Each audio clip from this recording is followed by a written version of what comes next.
Ladies and gentlemen, this part of the afternoon is to look at opportunities. So we're going to look at how we can improve infrastructure, how we can improve environment, not only for medical science in general, but diabetes in particular. And we're going to try and look at how we can optimize the wherewithal for research, and in particular to optimize the delivery of that research into patient care. So the scope of our consideration today will of course start off with a bit of context in which hopefully we can identify the obstacles or roadblocks, if you like, that are going to be getting in our way as we try and do this. And to this end, we're going to be looking at how we can either drive through infrastructure and environment a pathway that will go round, through, under, or over those roadblocks.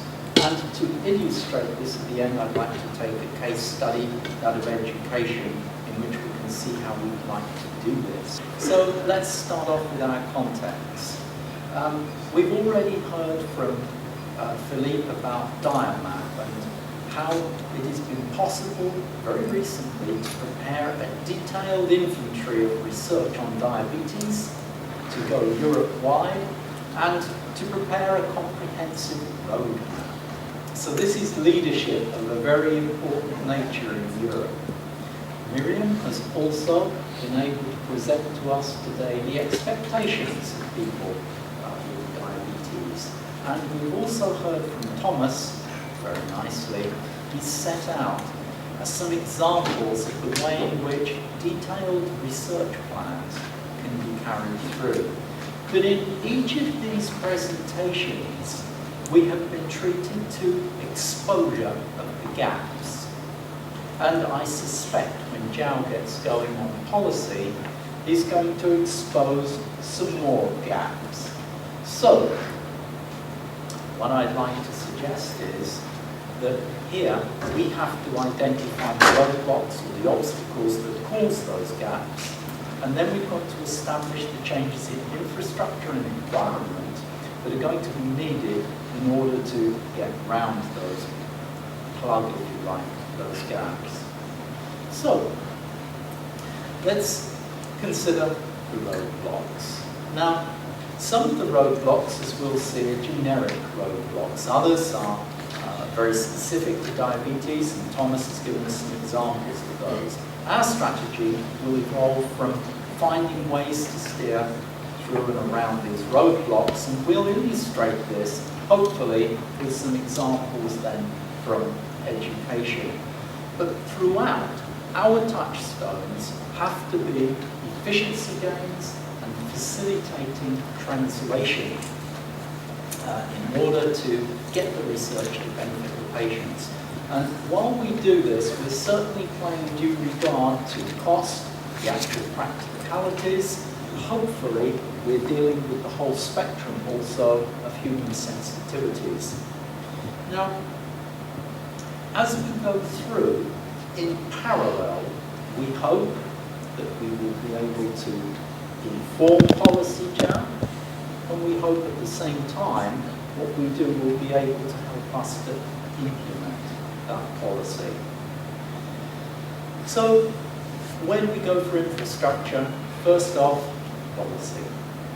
Now, much of our infrastructure is going to be generic, and it depends on getting the right policies in place. The main roadblocks to pan-European cohesion are vast variations in the national structures in both science and healthcare, and to address this we need to enhance integration. That's the key word in there. Integration of effort in basic and clinical research. And a good example of the way in which this has already been started is indeed the research framework programs at the EC. Now, the success of any policy is highly dependent on the human resources. And the recommendation here is to encourage equivalence of career pathways, to try and harmonise them, to make some sort of joins between them in the different countries, so that this will make it possible to very quickly exchange people between countries, between institutions, so that we can optimise very quickly the brain power that we've got in order to achieve efficiency gains. So that's a very key element. Needless to say, funding, never enough, but we do have already some very important initiatives coming out of the EASD, we've got the EFSD, and of course we've got Euradia.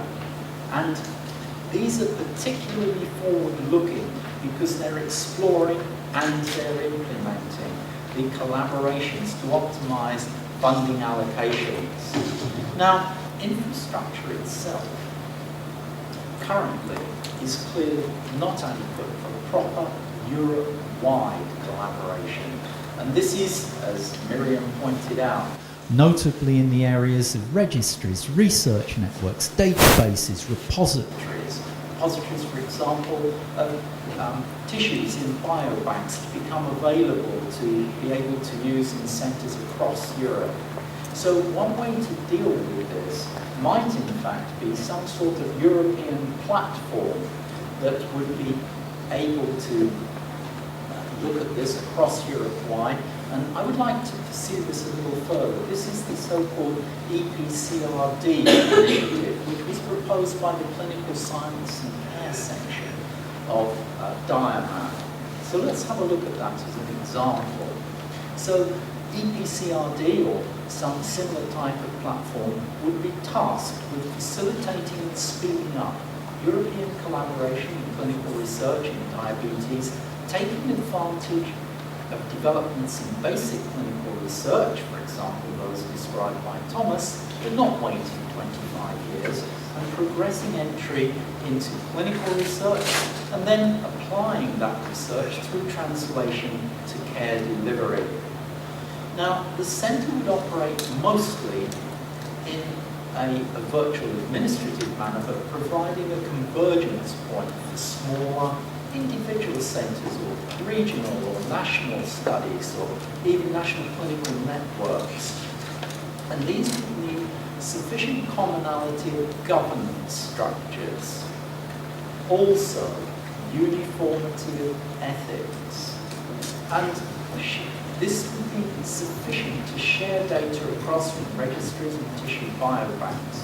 And EPCRD would also be a confluence of best available education, certainly for training and resources for research, and using sufficient equivalence and flexibility of career structures to enable lateral exchanges, as we said, was so important, as well as the communication links and the dissemination of current information, and for greater aggregation of brain power against those particularly challenging problems that confront us, the rare issues, the ones that are otherwise neglected. So EPCRD, or a similar platform structure, can help to organise the research infrastructure and bring together partnerships from political, industrial, regulatory, non-governmental clout to focus the translation of research into healthcare delivery. So that's an example of somewhere that we could go. What about the environment? Well, infrastructure has to operate within an environment that is as conducive as possible. And there are many societal and economic roadblocks here. So it will be important to ensure targeted research at at-risk groups and to make sure that while we keep a vigilant eye on cost, we don't lose sight of value. With apologies to Squad there. Ethics and legal aspects, very important, and they're dealt with very differently between European nations. So an early task is to establish greater conformity, identify equivalences, and establish common denominators that will allow the sharing of those registries, databases, and repositories that we considered earlier. There are, of course, many formidable jumps that separate the translation of basic research and clinical research through to a product for patient benefit. And during this process, we will need to be able to ensure that the links are there. And at the moment, we're very lucky within this respect. A number of initiatives at EASD, EMSD, Euradia are actually bringing together industry, academic groups and regulatory agencies. So we're still a long way to go, but we are making tremendous leaps and bounds in getting this underway at this time. Communication and education, of course, very important to connect, to disseminate and to inform. And if we were to take this particular element as an example and carry it forward as a case study, in education we've got many guiding principles, but let's just focus on two. The fact that type 2 diabetes, as we've heard, can often, not always, but could be prevented, or at least we could defer some of the problems by dealing with these issues. And also, if we just could keep glycemic control a little better, we could, of course, reduce some of the complications and hopefully help patients to manage themselves. Now, if you were to take just these aspects and look at the education case study, who are we going to target? Well, we've got these 6 P's that we could go for. And let's just see what we could do. So we'll start off with parents and pupils. We'll have a look at the school curriculum. And what do we find? Very little education about healthy living and disease risk factors. So we could hopefully get a proper appreciation of this into the school curriculum, and also to make sure parents understand a little more about it. This involves public health messaging. If you look across Europe at the public health messaging, it's not exactly consistent and it's not exactly substantial. So we need harder hitting, we need to really get to the individual's concern. What about patient empowerment?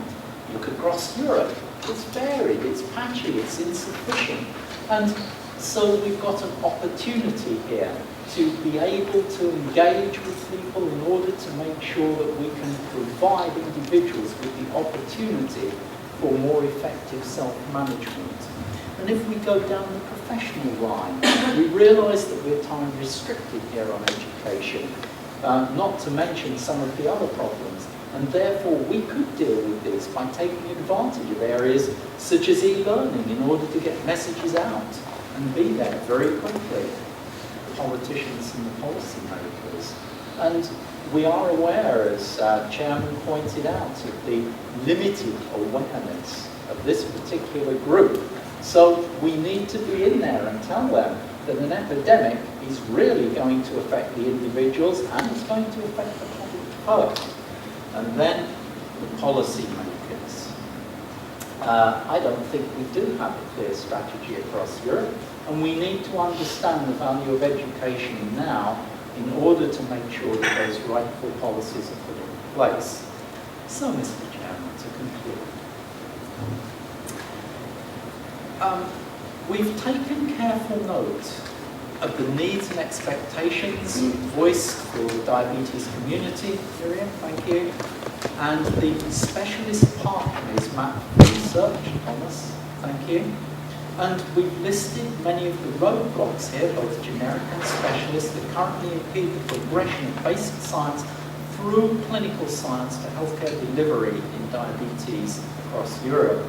And we've focused on roadblocks in infrastructure and environment, and we've looked at a couple of examples like the EPCRD and education to illustrate potential ways in which we could try and get round and address some of those roadblocks. So, Mr. Chairman, we may be a long way from our destination, but we do have a map.